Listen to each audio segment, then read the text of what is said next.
ফ্যাসিবাদ মুক্ত বাংলাদেশে এবার আমাদের ঘুরে দাঁড়ানোর পালা। অর্থনীতির একটি বড় অংশ এখনো অনানুষ্ঠানিক। একই করদাতাদের ওপর বারবার করের বোঝা বাড়িয়ে রাজস্ব বৃদ্ধির নীতি খুব সম্ভবত টেকসই পদ্ধতি নয়। আপনাদের জানা আছে, দীর্ঘ ১.৫ দশকেরও ফ্যাসিবাদ শাসন শোষণের অভিশাপ থেকে রাষ্ট্রের অন্য সকল প্রতিষ্ঠানের মতো জাতীয় রাজস্ব বোর্ডও মুক্ত থাকতে পারেনি। এনবিআর এর নীতি নিয়ম উপেক্ষা করে ব্যক্তি কিংবা দলীয় স্বার্থে কাউকে পৃষ্ঠপোষকতা, কারো প্রতি বিরূপ মনোভাব কিংবা রাজস্ব আহরণে স্বেচ্ছাচারিতা এনবিআরকে প্রশ্নবিদ্ধ করেছিল। এনবিআর উপরে মানুষের আস্থা বিনষ্টের একটি অন্যতম কারণ ছিল এই বিষয়গুলো। ফ্যাসিবাদ মুক্ত বাংলাদেশে এবার আমাদের ঘুরে দাঁড়ানোর পালা, অর্থাৎ বাংলাদেশের ঘুরে দাঁড়ানোর পালা। দেশের জনগণ বর্তমানে এনবিআরকে একটি নির্ভরযোগ্য এবং বিশ্বস্ত প্রতিষ্ঠান হিসাবে প্রত্যাশা করে। দেশের জনগণ, বিশেষ করে করদাতাগণ, এনবিআরকে তাদের আস্থাভাজন প্রতিষ্ঠান হিসাবে দেখতে চায়। দক্ষ এবং টেকসই রাজস্ব ব্যবস্থাপনার মাধ্যমে জন আস্থা অর্জন সম্ভব, যেটি আপনাদের কারো কারো বক্তব্য থেকেও উঠে এসেছে। করদাতাদের সেই প্রত্যাশা পূরণের দায়িত্ব আপনাদেরকে অবশ্যই নিতে হবে।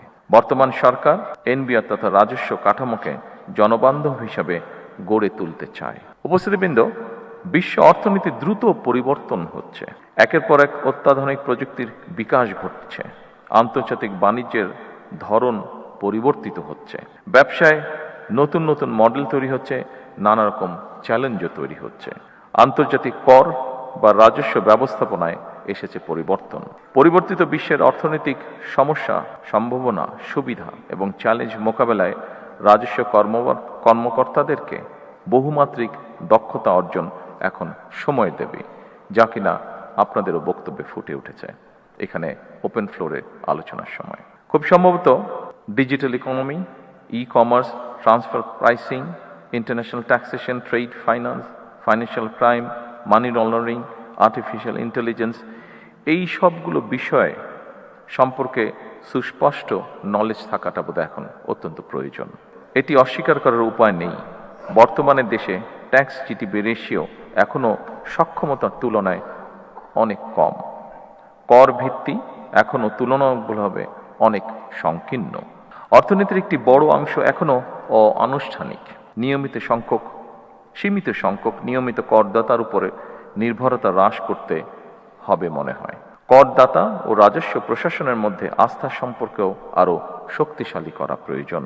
সারা বিশ্বে একটি প্রযোজ্য বিষয় হল, আধুনিক কর প্রশাসনের উদ্দেশ্য শুধুমাত্র বেশি কর আদায় নয়, বরং বেশি সংখ্যক মানুষকে স্বেচ্ছায় কর প্রদানে উৎসাহিত করা।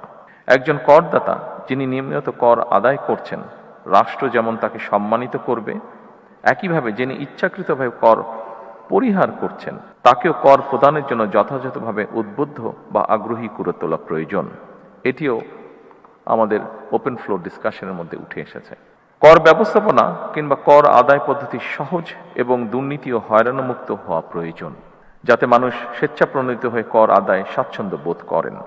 আমার কাছে মনে হয়, একই করদাতাদের ওপর বারবার করের বোঝা বাড়িয়ে রাজস্ব বৃদ্ধির নীতি খুব সম্ভবত টেকসই পদ্ধতি নয়, বরং কর প্রদানে সক্ষম ব্যক্তিদেরকে শনাক্ত করে তাদেরকে যথাযথ নিয়মে করের আওতায় আনার ব্যবস্থা করার কার্যক্রম উদ্যোগ গ্রহণ করা বোধহয় অত্যন্ত প্রয়োজন।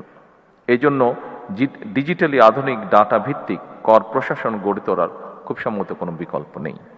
ভ্যাট আধুনিক অর্থনীতির গুরুত্বপূর্ণ একটি রাজস্ব উৎস, তবে ভ্যাট ব্যবস্থাপনার সফলতা নির্ভর করে এর কার্যকর বাস্তবায়নের ওপর।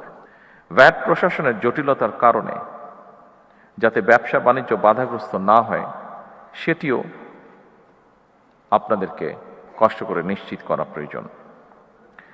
কাস্টমস, ভ্যাট কিংবা ট্যাক্স আদায় শুধু এনফোর্সমেন্টের বিষয় নয়, বরং রাজস্ব ব্যবস্থাপনার উপরে ভ্যাট ট্যাক্স দাতাদের আস্থা ও বিশ্বাসের সম্পর্ক তৈরি হলে রাজস্ব আহরণ অনেক সহজ হয়ে যায়। সুতরাং দক্ষ ব্যবস্থাপনার মাধ্যমে জাতীয় রাজস্ব বোর্ডকে এমনভাবে গড়ে তোলা প্রয়োজন, যেখানে মানুষ এই প্রতিষ্ঠানকে ভয় না করে বরং বিশ্বাস করবে। আমি আশা করি দেশের স্বার্থে আপনারা এনবিআরকে জনগণের আরো বিশ্বস্ত এবং আস্থাভাজন প্রতিষ্ঠানে পরিণত করতে সক্ষম হবেন। ব্যক্তি স্বার্থের চেয়ে প্রতিষ্ঠান তথা সবার আগে দেশের স্বার্থ রক্ষা করা প্রয়োজন। উপস্থিতবৃন্দ, একটি বিষয় ওপেন ফ্লোর ডিসকাশনে একটি বিষয় উঠে এসেছে। আমাদের ইন্টারিম গভর্নমেন্টের সময় এই ডিপার্টমেন্টে একটি ঘটনা ঘটেছিল। ঘটনাটিকে আমরা দুঃখজনক ঘটনা বলে অভিহিত করতে চাই। আমরা চাই, আমি আগেই বলেছি, সরকার চায় সকলকে সাথে করে নিয়ে বাংলাদেশকে গড়ে তুলতে। প্রত্যেকটি মানুষের কন্ট্রিবিউশনকে সম্মানের সাথে দেখতে চায় সরকার। সমস্যা আছে, সমস্যা থাকবেই। আমরা আলোচনা করে ধীরে ধীরে সমস্যার সমাধান বের করার চেষ্টা করব। আমি এনবিআরে যেই দুঃখজনক ঘটনাটি ঘটেছিল, যদি ওপেন ফ্লোর ডিসকাশনে আমি বলেছি, তারপরেও আবারও বিষয়টি আমি উল্লেখ করতে চাই। আমরা চাই সরকারে দায়িত্বে যারা আছেন, সরকারের বিভিন্ন কর্মকর্তাবৃন্দ, আমরা চাই আপনারা নিরাপদে স্বস্তি নিয়ে আপনারা দেশ গঠনে কাজ করুন।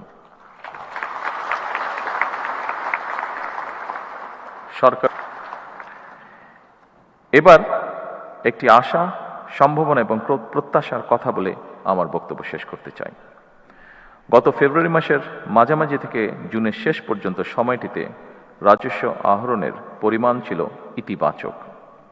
এটি প্রমাণ করে আপনারা পারেন, আপনারাই পারেন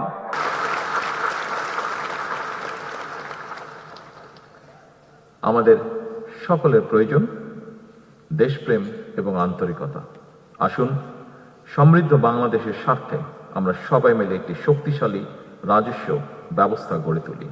পরিশেষে আরো সমৃদ্ধ, আরো বিনিয়োগ এবং আরো ব্যবসা বান্ধব একটি রাজস্ব ব্যবস্থাপনার প্রত্যাশায় আমি আজকের এই রাজস্ব সম্মেলনে সফলতা কামনা করে আমার বক্তব্য শেষ করছি। আল্লাহ হাফেজ। বাংলাদেশ জিন্দাবাদ। ধন্যবাদ মাননীয় প্রধানমন্ত্রী। আপনার মূল্যবান উপস্থিতি ও দিক নির্দেশনা আমাদের ভবিষ্যৎ পথ চলার পাথেয় হবে। সম্মানিত সুধীবৃন্দ, এ পর্যায়ে মাননীয় প্রধানমন্ত্রীর সাথে ফটো সেশন পর্ব অনুষ্ঠিত